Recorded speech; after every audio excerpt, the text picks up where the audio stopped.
Empire of Love. Chapter 1, Stormy Seas. Princess Amara stood on the deck of the royal vessel, her knuckles white as she gripped the railing. The wind whipped her long, dark hair across her face, and she squinted against the stinging rain. The sea, once a gentle cradle, had transformed into a monstrous beast, tossing the ship like a child's toy. "Your Highness!" Captain Ravi's voice barely carried over the howling gale. "You must return to your quarters immediately." Amara turned, her eyes meeting the captain's worried gaze. She knew he was right, but something in her refused to hide below deck. This journey was supposed to be her triumph, her first diplomatic mission to the neighboring kingdom of Pallava. Now, it seemed the gods themselves opposed her. A massive wave crashed over the starboard side, sending sailors scrambling for purchase on the slippery deck. Amara stumbled, only to be caught by the strong arms of her personal guard, Vikram. "Princess, please," he pleaded, "it's not safe out here." Before she could respond, a deafening crack split the air. The mainmast groaned, timbers splintering under the relentless assault of the storm. Sailors cried out in alarm as the mast began to topple. "Brace yourselves!" Captain Ravi bellowed. Vikram shielded Amara with his body as the mast came crashing down, taking with it a tangle of ropes and canvas. The ship listed dangerously to port, and Amara felt her feet sliding on the rain-slicked wood. "We're taking on water," someone shouted from below decks. The next few moments were a blur of chaos.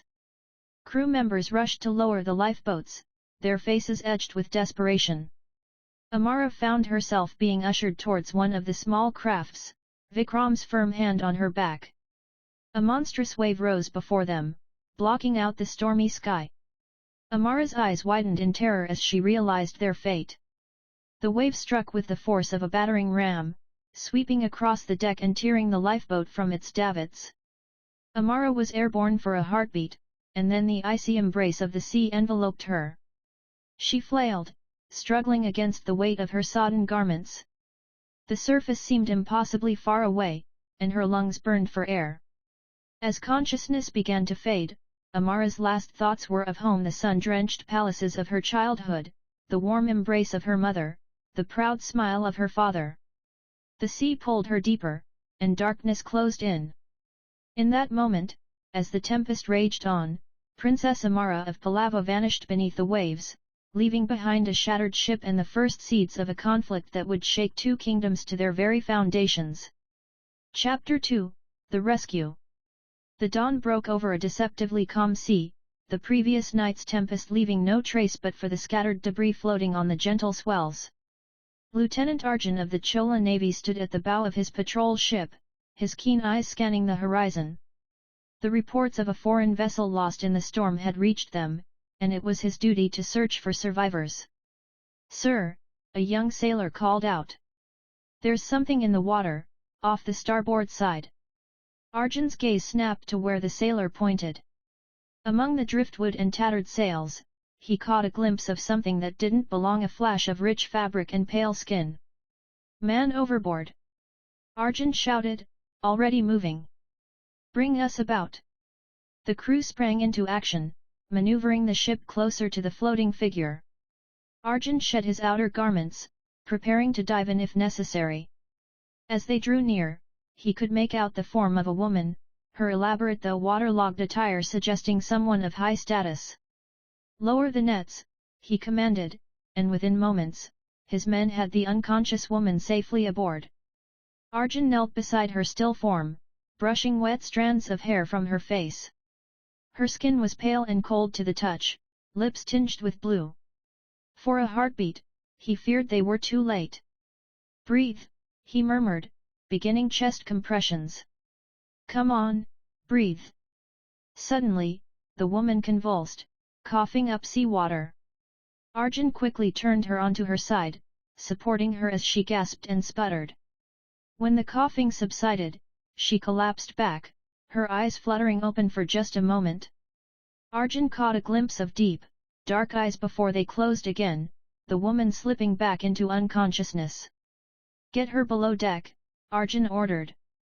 She needs warmth and dry clothes. As his men carried the mysterious woman to the ship's cabin, Arjun couldn't shake the feeling that there was more to this survivor than met the eye. Her clothing, though sodden, was of fine make, certainly not that of a common sailor or merchant. "Lieutenant," his second-in-command approached. "We've found no other survivors. What are your orders?" Arjun gazed out at the empty sea, a frown creasing his brow. "Continue the search pattern for another hour. If we find nothing, we'll set course for Nagapattinam. Our guest will need a physician." As the ship resumed its sweep of the area, Arjun's thoughts returned to the woman they'd rescued. Who was she? And what would her presence mean for the already tense relations between the Chola kingdom and its neighbors? Little did he know that the unconscious woman in his cabin was about to change the course of his life and the fate of two kingdoms forever.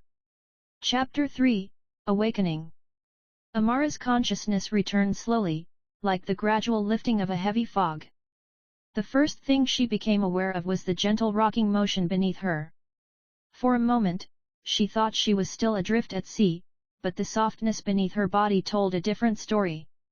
Her eyes fluttered open, adjusting to the dim light of what appeared to be a ship's cabin. Panic surged through her as memories of the storm flooded back. She tried to sit up but found her body weak and uncooperative. "Easy there," a deep, unfamiliar voice said. "You've been through quite an ordeal." Amara turned her head to see a man sitting beside her makeshift bed. He was handsome, with strong features and kind eyes, but his attire made her blood run cold. The distinctive style and insignia marked him as a Chola naval officer. She was on an enemy ship. Struggling to keep her voice steady, Amara asked, "Where am I? Who are you?" The man leaned forward slightly. "I am Lieutenant Arjun of the Chola Navy. We found you adrift after the storm and brought you aboard our patrol ship. We're en route to Nagapattinam." Amara's mind raced.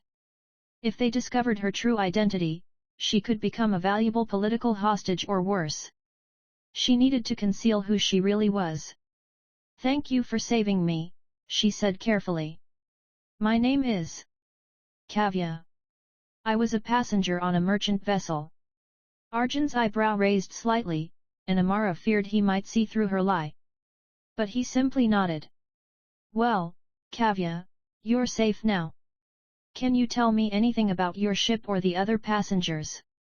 Amara's heart ached as she thought of Captain Ravi, Vikram, and the rest of the crew. I don't know what happened to the others. Everything happened so fast." Arjun's expression softened with sympathy. "I understand. Rest now. We'll be in port soon, and you'll be seen by a physician." As he stood to leave, Amara found herself studying him. Despite being her kingdom's enemy, there was a gentleness to him that she hadn't expected. "Lieutenant," she called softly. He turned back. "Thank you, truly." He gave her a small smile that made her heart flutter unexpectedly. "It's my duty and my honor. Rest well, Kavya." As the door closed behind him, Amara let out a shaky breath. She was alive, but in dangerous waters both literally and figuratively. She would need all her wit and strength to navigate this perilous situation. Yet, as she drifted back to sleep, it wasn't the danger that occupied her thoughts, but the warm brown eyes of the Chola lieutenant who had saved her life. Chapter 4, Port of Secrets. The bustling port of Nagapattinam came into view as Arjun's ship approached the harbour. Amara, still posing as Kavya, stood on the deck, her hands gripping the railing tightly. The sight of the Chola capital filled her with a mix of awe and trepidation. "Impressive, isn't it?" Arjun's voice came from behind her. She turned to find him standing close, his eyes on the sprawling city before them. "It's not what I expected," Amara admitted truthfully. The grandeur of Nagapattinam rivaled that of her own kingdom's capital. As they docked, Amara became acutely aware of her precarious situation. She was a foreign princess in the heart of rival territory, with only her wits to protect her. "I've arranged for you to stay at my family's home while you recover," Arjun said, interrupting her thoughts. My sister will help you with anything you need. Amara's heart raced. Staying in a Chola officer's home would make maintaining her disguise even more challenging. That's very kind, but I wouldn't want to impose nonsense, Arjun cut her off with a warm smile. It's the least we can do. Besides, I'd like to make sure you're fully recovered before you move on. There was a hint of something in his voice, reluctance, perhaps? That made Amara's pulse quicken. As they made their way through the bustling streets, Amara struggled to keep her amazement in check. The vibrant markets, the intricate architecture, the diverse crowd, it all painted a picture very different from the barbaric Chola kingdom she'd been taught about. Arjun's family home was a beautiful, sprawling structure near the heart of the city. His sister, Priya, greeted them warmly, her eyes sparkling with curiosity as she took in Amara's appearance. "Welcome, Kavya," Priya said, using the false name Arjun had obviously shared with her. "Come, let's get you settled and find you some proper clothes." As Priya led her away, Amara caught Arjun's gaze. There was concern there, and something else, a warmth that made her cheeks flush. In the privacy of the guest chamber, Priya helped Amara change into a simple but elegant Chola-style dress. As she arranged Amara's hair, Priya chatted amiably. "So, Kavya, where are you from? Arjun mentioned you were on a merchant ship, but he knows little else about you." Amara's mind raced, constructing a plausible story. "I'm from a small coastal town to the south. I was traveling to visit relatives when the storm hit." Priya nodded, seemingly satisfied. "Well, you're safe now. Though I must say, you carry yourself more like a noble than a merchant's daughter." Amara's heart skipped a beat, but she forced a laugh. "Oh, you're too kind. I simply try to mind my manners." As the days passed, Amara found herself increasingly torn. The warmth of Arjun's family and the beauty of Nagapattinam were challenging everything she thought she knew about the Chola people. And Arjun himself, his kindness, his intelligence, the way his eyes lit up when he smiled, it was becoming harder to see him as the enemy. But with each passing day, the weight of her secret grew heavier. How long could she maintain this charade? And what would happen when the truth inevitably came to light? As she watched the sun set over the Chola capital from the window of her room, Amara realized that she was navigating waters far more treacherous than any storm-tossed sea. Her heart and her duty were beginning to pull her in opposite directions, and she feared the choice that lay ahead. Chapter 5, Palace Intrigue. While Amara grappled with her growing feelings and conflicted loyalties in Nagapattinam, the ripples of her disappearance were causing waves of their own in both the Pallava and Chola courts. In the grand hall of the Pallava palace, King Mahendra paced furiously, his face edged with worry and anger. How could an entire ship vanish without a trace? And with my daughter aboard? His advisors shifted uncomfortably, none willing to voice the grim possibilities that hung in the air. It was Queen Vaishnavi who finally spoke, her voice calm despite the fear in her eyes. "We must consider all possibilities, my king.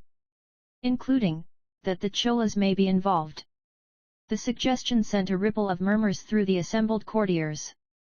Relations between the two kingdoms had been tense for years, teetering on the brink of open conflict.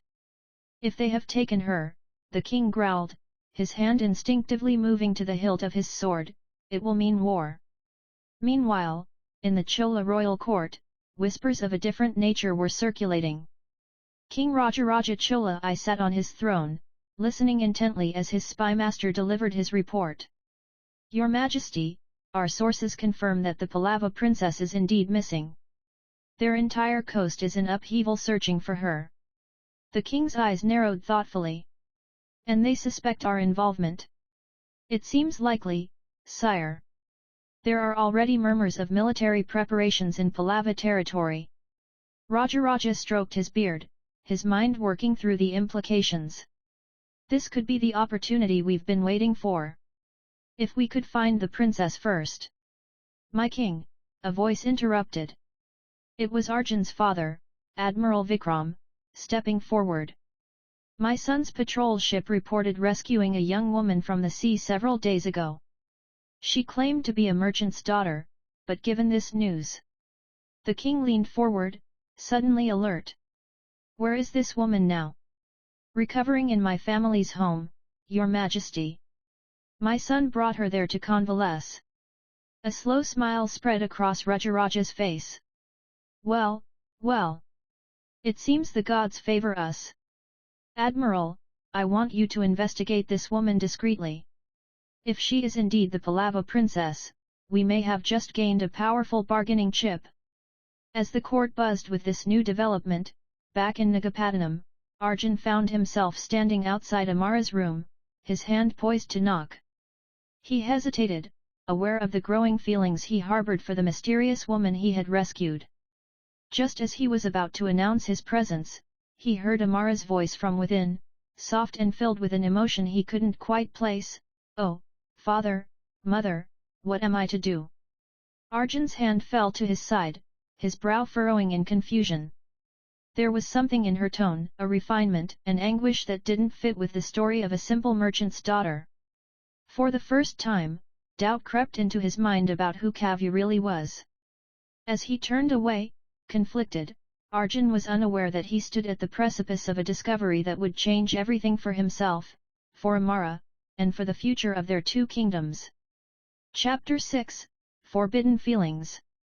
As days turned into weeks, Amara found herself settling into a routine in Nagapattinam. Despite the constant undercurrent of anxiety about her true identity, she couldn't help but be drawn into the vibrant life of the Chola capital.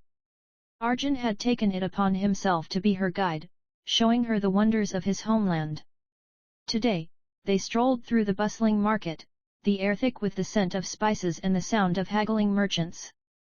"Try this," Arjun said, offering her a piece of sweet mango. Their fingers brushed as she took it, sending a jolt through Amara that had nothing to do with the fruit's tangy flavor. "It's delicious," she admitted, savoring the taste. "We don't have mangoes quite like this in my hometown." Arjun's eyes narrowed slightly at her hesitation, but his smile remained warm. "There's so much more I want to show you, Kavya. The temples, the dance performances, they..." He trailed off, looking almost shy. Amara felt her heart race. "What is it?" I enjoy spending time with you," Arjun confessed. "More than I probably should." Amara's breath caught in her throat. She knew she should pull away, maintain her distance.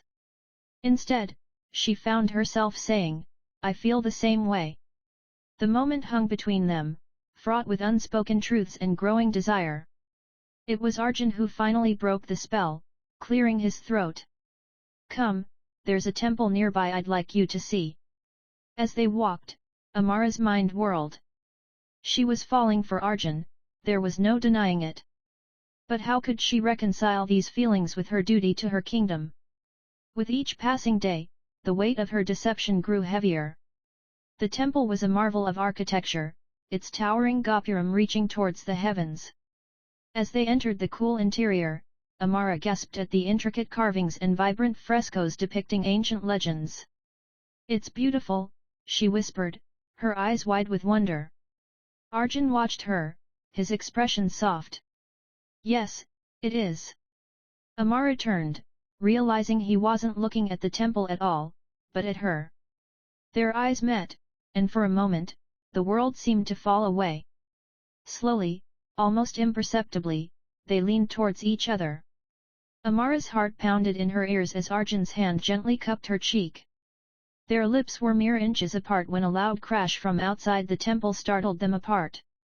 Reality came crashing back.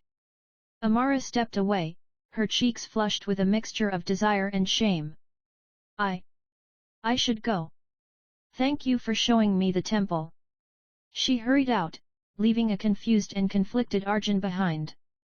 As she made her way back to his family's home, Amara's mind raced. She was in too deep now, emotionally entangled in a way she had never anticipated. That night, as she lay in bed, Amara made a decision. She couldn't continue this charade any longer. For the sake of her heart, for the sake of Arjun, and for the sake of both their kingdoms, she had to reveal the truth. But as sleep finally claimed her, one question lingered: would Arjun ever forgive her for her deception? And could their budding love survive the storm that was surely coming? Chapter 7, Revelations. The morning dawned crisp and clear, but Amara's heart was heavy with the weight of her decision. She had barely slept, rehearsing in her mind how she would reveal her true identity to Arjun. As she dressed, her hands trembled slightly, knowing that everything was about to change. She found Arjun in the courtyard, practicing his swordsmanship. For a moment, she simply watched him, admiring his fluid movements and the determination etched on his face. When he noticed her, he lowered his sword, a smile spreading across his features. "Kavya," he said warmly, then paused, noticing her serious expression. "Is everything all right?" Amara took a deep breath. "Arjun, we need to talk. Somewhere private, please." Concern flickered in his eyes, but he nodded, leading her to a secluded corner of the garden. They sat on a stone bench, the fragrance of jasmine surrounding them a stark contrast to the tension in the air. "Arjun," Amara began, her voice barely above a whisper, "I haven't been entirely truthful with you." He remained silent, his gaze steady, encouraging her to continue. "My name isn't Kavya. I am Princess Amara of Pallava." The words hung in the air between them.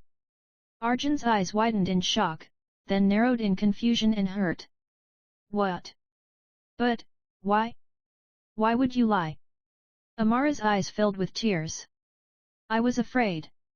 When I realized I was on a Chola ship, I panicked.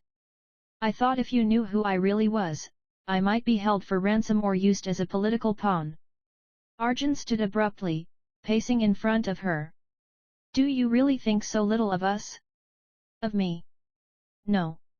Amara cried, reaching for his hand. He let her take it, but his posture remained tense.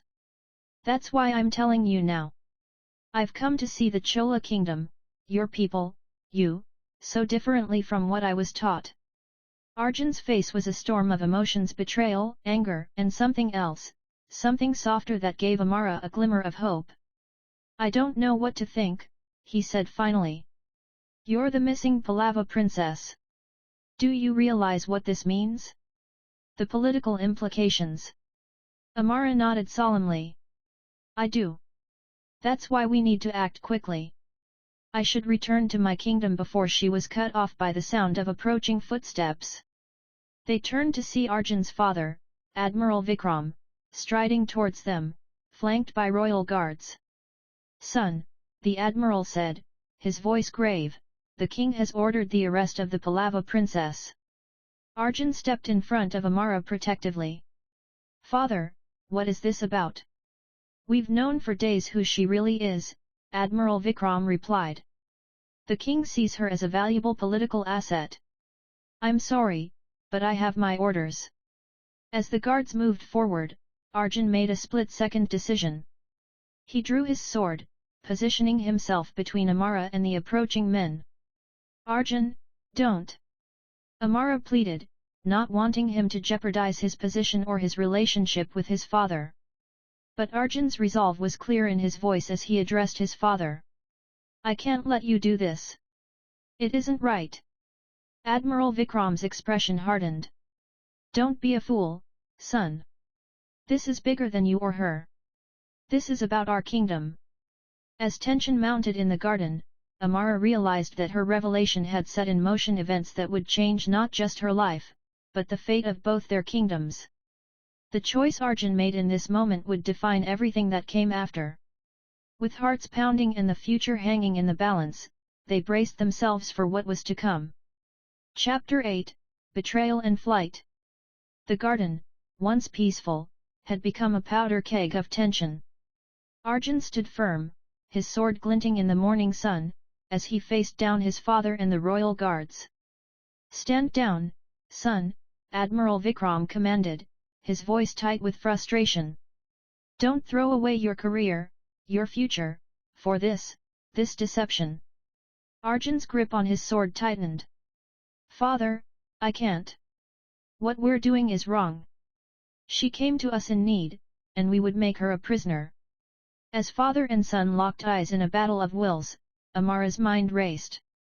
She couldn't let Arjun sacrifice everything for her.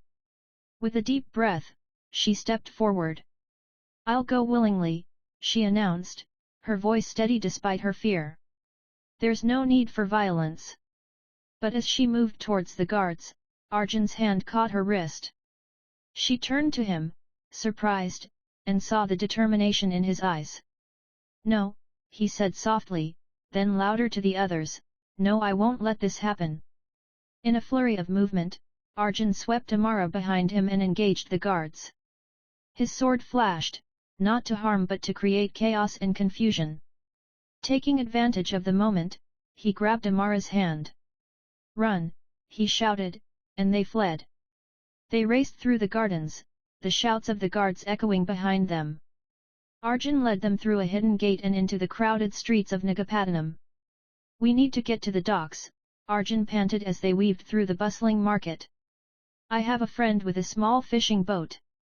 Amara's heart pounded, equal parts exhilaration and terror. Arjun, your career, your family. He squeezed her hand, not breaking stride. Some things are worth sacrificing for. As they neared the harbor, the clanging of alarm bells filled the air. The entire city was being alerted to their escape. They reached the docks, Arjun frantically scanning the moored vessels. There, he pointed to a small, weathered boat. A grizzled fisherman looked up in surprise as they approached. Karthik, old friend, I need your help, Arjun pleaded. The fisherman took one look at their desperate faces and the commotion in the distance and nodded. Get in, quickly. As they cast off, Amara saw Admiral Vikram and his men reach the docks. The look of anguish and betrayal on the Admiral's face as he watched his son sail away tore at her heart. Arjun stood at the stern, his eyes fixed on the receding shoreline of his homeland. Amara approached him cautiously, placing a hand on his arm. I'm so sorry, she whispered. I never meant for any of this to happen. He turned to her, his expression softening. I made my choice, Amara. Whatever comes next, we face it together. As the small boat cut through the waves, carrying them towards an uncertain future, Amara realized that their actions today had irrevocably altered the course of both their lives and the delicate balance between their kingdoms. The sun climbed higher in the sky, and Nagapattinam faded into the distance. Ahead lay open water, fraught with danger but also possibility.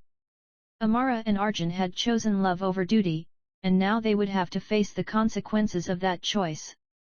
With the wind in their hair and their hearts beating as one, they sailed on, fugitives from both their pasts and the brewing storm of political intrigue they had left in their wake. Chapter 9, Caught Between Worlds. The small fishing boat bobbed on the waves, a tiny speck in the vast expanse of the Bay of Bengal. For 3 days, Amara and Arjun had sailed southward, skirting the coastline, always watchful for pursuing Chola ships. Their companion, the grizzled fisherman Karthik, had proven to be a skilled navigator and a discreet ally. As the sun began to set on the 3rd day, Karthik pointed to a distant shoreline. There, he said, the neutral port of Kadalur. It's our best chance for refuge. Arjun nodded, his face edged with weariness and worry. Thank you, old friend.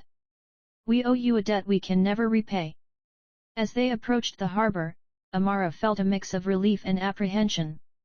They were safe from immediate danger, but what would their next steps be? The port of Kadalur was a bustling melting pot of cultures, a place where merchants from various kingdoms came to trade without the burden of political tensions. It was here that Amara and Arjun hoped to find temporary sanctuary and plan their next move. They bid farewell to Karthik, pressing what little coin they had into his calloused hands. As they walked through the crowded streets, the reality of their situation began to sink in. We're fugitives now, Amara said softly, from both our kingdoms. Arjun took her hand, squeezing it gently. We're together. That's what matters. They found lodging in a modest inn, the innkeeper asking no questions in exchange for their last few coins. As night fell, they sat in their small room, the weight of their decisions heavy upon them. What do we do now? Amara asked, her voice barely above a whisper. Arjun ran a hand through his hair, his brow furrowed in thought. We can't run forever. And our disappearance will only escalate tensions between Chola and Pallava. Amara nodded, a plan forming in her mind. Perhaps that's our answer. We need to find a way to bring peace between our kingdoms. Arjun looked at her, a spark of hope in his eyes. A union, instead of division. But how? They spent the night talking, planning, dreaming. By dawn, they had the beginnings of a daring idea, one that could either heal the rift between their nations or plunge them into open war. Over the next few days, they cautiously reached out to contacts in both kingdoms, using the cosmopolitan nature of Cadalur to their advantage. They sent messages to trusted advisors, to Arjun's sister Priya, to Amara's childhood nurse, anyone who might listen and help. Their plan was audacious, to appeal directly to both royal courts, to use their own love story as a symbol of unity, to propose a diplomatic marriage that would bind Chola and Pallava in alliance rather than enmity. But as they worked, they were also acutely aware of the danger. Bounty hunters and spies from both kingdoms prowled the streets of Cadalur, searching for the missing princess and the naval officer who had turned traitor for love. One evening, as they returned to their inn, Arjun suddenly pulled Amara into a shadowy alley. What is it? She whispered, alarmed. Chola soldiers, he murmured, at the end of the street. They're showing around a sketch, it looks like me. Amara's heart raced. They were running out of time. We need to act now, she said, determination stealing her voice. Tomorrow, we send our proposals to both courts. It's time to face our fate, whatever it may be. Arjun cupped her face in his hands, his eyes searching hers. Are you sure? Once we do this, there's no turning back. Amara leaned in, pressing her forehead to his. I've never been more sure of anything in my life. As they sealed their decision with a kiss, both knew that the coming days would determine not just their future, but the future of their peoples. With love as their compass and peace as their goal, they prepared to step out of the shadows and into the light of a new dawn, one that held either the promise of unity or the threat of destruction. Chapter 10, A New Dawn. The grand hall of the Chola palace buzzed with tension. On one side stood King Rajaraja Chola I, his advisors, and a contingent of nobles. Opposite them, equally wary, was the Pallava delegation led by King Mahendra. Between these two powerful factions stood Amara and Arjun, hand in hand, their hearts racing but their resolve unshaken. It had taken weeks of delicate negotiations, clandestine messages, and no small amount of risk to arrange this unprecedented joint audience. Now, as the morning sun streamed through the high windows, illuminating the opulent hall, the fate of two kingdoms hung in the balance. Amara stepped forward, her voice clear and strong despite her nervousness. Honored fathers, esteemed advisors, people of Chola and Pallava. We stand before you today not as enemies, but as a bridge between our great nations. Arjun continued, his military bearing evident as he addressed the assembly. Our journey has shown us the folly of our long-standing enmity. We have more that unites us than divides us. As they spoke, weaving together their tale of shipwreck, rescue, and love that transcended borders, the initial skepticism in the room began to soften. Amara spoke of the beauty and culture she had witnessed in Chola lands, while Arjun extolled the virtues of Pallava traditions he had learned from Amara. We propose, Amara said, her voice gaining strength, a union not just between us, but between our kingdoms. A royal marriage to bind our nations in peace and prosperity. A murmur rippled through the assembly. King Rajaraja leaned forward, his eyes narrowed. And what of the disputed territories? The trade routes? We have drafted a proposal, Arjun replied, producing a scroll. A fair division of lands, shared access to key ports, and a joint council to oversee trade and resolve future disputes.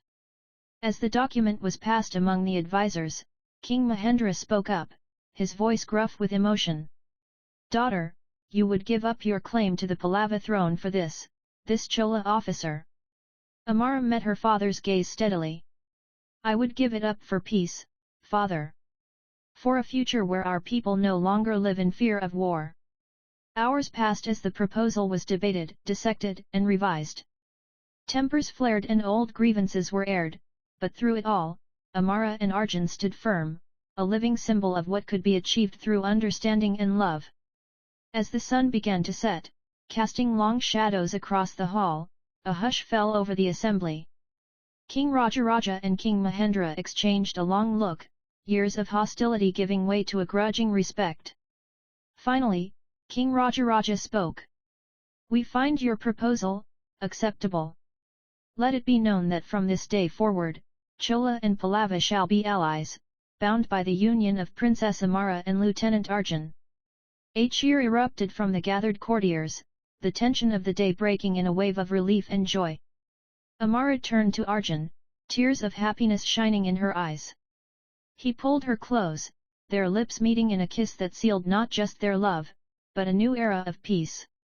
Epilogue: The wedding of Amara and Arjun was celebrated throughout both kingdoms, a festival of unity that lasted for days. In the years that followed, their love story became legend, a tale of how two hearts could change the course of nations. The joint council they established ushered in an unprecedented era of cooperation and cultural exchange. Trade flourished, and the arts blossomed as never before. Children in both kingdoms grew up learning not tales of war, but stories of the princess and the naval officer who chose love over conflict. As Amara and Arjun stood on the balcony of their palace, watching the sun set over their unified realm, Arjun squeezed his wife's hand. Did you ever imagine, when you were clinging to that piece of driftwood, that this would be our future? He asked. Amara smiled, leaning into his embrace. Perhaps not this exactly. But I knew, from the moment you pulled me from the sea, that my life would never be the same. As twilight deepened into night, the stars came out, shining down on a kingdom united, a love fulfilled, and a future bright with promise.